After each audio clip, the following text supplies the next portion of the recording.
নির্ধারিত সময়ে ৩-৩ এবং অতিরিক্ত ৩০ মিনিট পর ৪-৪ সমতায় ছিল ব্রাজিল ও কলম্বিয়ার লড়াই। আর কোপা আমেরিকার শ্বাসরুদ্ধকর এই ফাইনালে ফলাফল নির্ধারিত হয়েছে টাইব্রেকারে, যেখানে কলম্বিয়াকে হারিয়ে নভেম্বরের মতো কোপা আমেরিকার শিরোপা জিতল ব্রাজিলের মেয়েরা। একই সঙ্গে ছেলেদের পর এবার মেয়েদের এই মহাদেশীয় মঞ্চে স্বপ্নভঙ্গ হলো কলম্বিয়ার। ইকুয়েডরের রদ্রিগো পাস এলগাদো স্টেডিয়ামে গতকাল শনিবার মধ্যরাতে ফাইনালের মহারণে মাঠে নেমেছিল ব্রাজিল কলম্বিয়া। এই ম্যাচের পরতে পরতে ছিল রোমান্স। নির্ধারিত ৯০ মিনিটে প্রতিবারে লিড নিয়েছে কলম্বিয়া।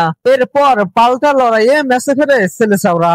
এরপর অতিরিক্ত সময়ের খেলায় ব্রাজিল এগিয়ে গেলেও ছাড় দেয়নি কলম্বিয়ার মেয়েরা। ৪-৪ সমতার পর টাইব্রেকারে ৪-৫ গোলে রেকর্ড সর্বোচ্চ চ্যাম্পিয়নদের জয় নিশ্চিত হয়। ৮ গোলের ম্যাচটিতে ব্রাজিলের পক্ষে কিংবদন্তি মার্তার জোড়া গোল এবং অ্যাঞ্জেলিনা আমান্দা গোল করেন একটি করে। বিপরীতে কলম্বিয়ার পক্ষে একবার করে স্কোরশিটের নাম তুলেন লিন্ডা মাইরা ও লেইসি সান্তোস। তাদের আরেকটি গোল আসেন ব্রাজিলের টাসিয়ানের আত্মঘাতী গোলের আবেদনে। কোপা আমেরিকার ফাইনালে ব্রাজিলের জয়ের অন্যতম নায়ক গোলরক্ষক Lorena da Silva. Penalty shoot আউটে তিনি দুটি গোল বাঁচিয়েছেন, যা টানা পঞ্চমবার কোপা আমেরিকার ফাইনালে জয় নিশ্চিত করল ব্রাজিল। একই সঙ্গে তারা কলম্বিয়াকে ৫ ফাইনালের ৪টিতেই তিক্ত হারের স্বাদ দিয়েছে।